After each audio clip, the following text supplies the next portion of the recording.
guys responded very well to what I saw, and we was able to get a big-time win.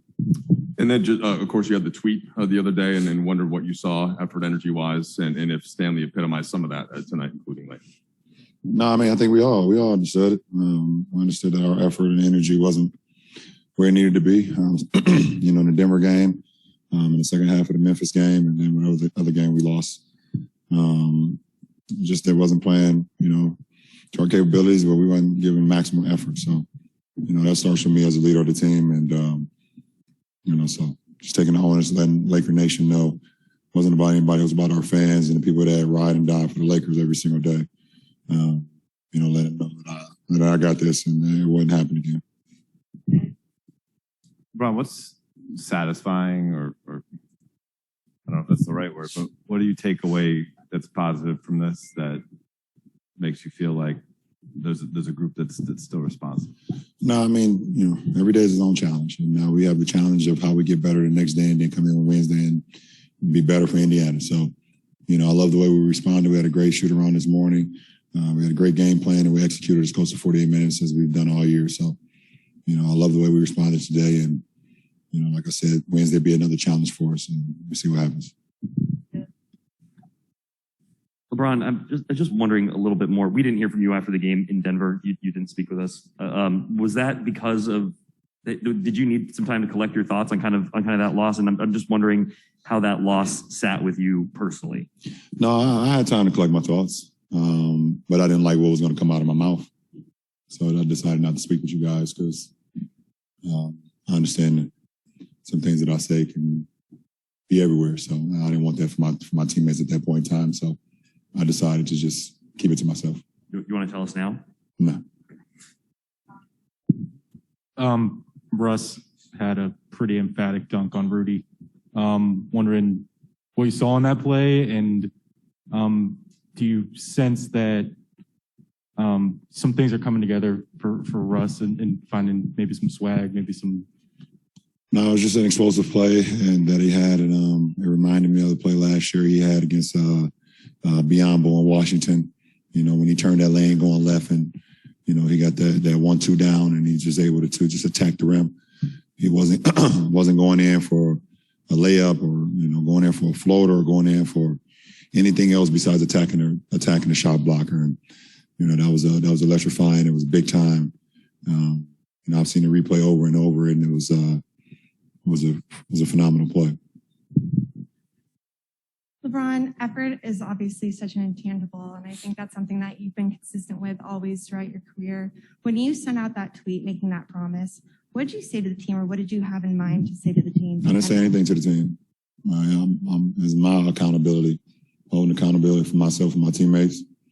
I didn't say anything to the guys. Talk can be cheap at times. You just got to go out and have action, and we did that tonight. Hey, LeBron, two quick ones for you. First of all, I guess from a team building standpoint, when you guys have so much money and stuff tied up in a handful of players, how important is it to find guys sort of around the margins? And I'm asking in regards to the plays that Austin and Stanley made late in this game. And I guess kind of, do you see sort of long-term value in a guy like Stanley at this point as he's trying to play his way onto this roster? Yeah, I mean, people forget that I think he was a top 10 pick in our league, and he's only 25 years old. And, he's a guy that's hungry and a guy that wants to go out and prove that he belongs in the NBA and trying to stick in here to stay for as long as he can.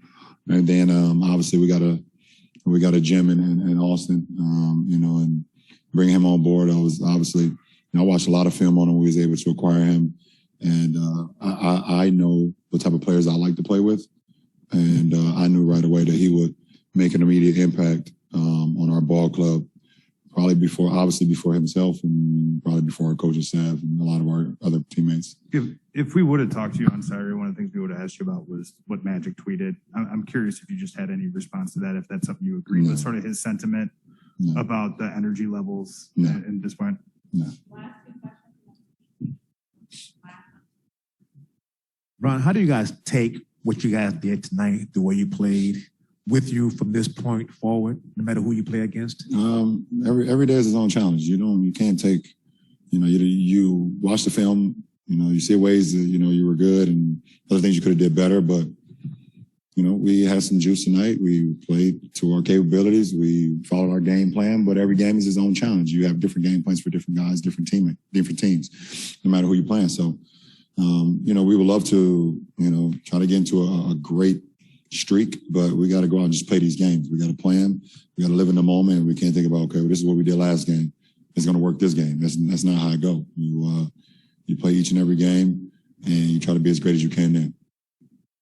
Last question, Jordan Richard. Thank you. Hey, LeBron. I just wanted to talk to you about sacrifices, especially on MLK Day. It just reminded me in the fourth quarter, seeing you, set screens and get in Stanley Open.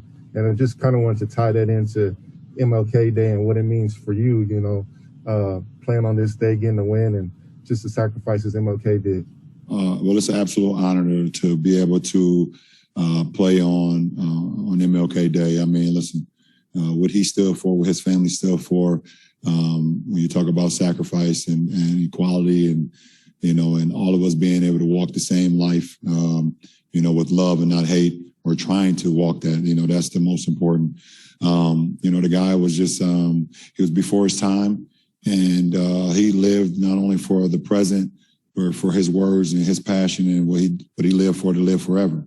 And that could be in sports, that could be in just, in regular life, it could be in school, it could be, just how every day you wake up and you leave your house, everything that you do on how you receive people, how you treat people, how kind you are, how many people you can inspire along the way, came from voices like MLK. And for us to be able to play the game of basketball, this beautiful game on such a day for a guy that, gave himself to everyone and didn't worry about himself, I think it's just an honor. So I'm just proud to be a part of it. Appreciate it.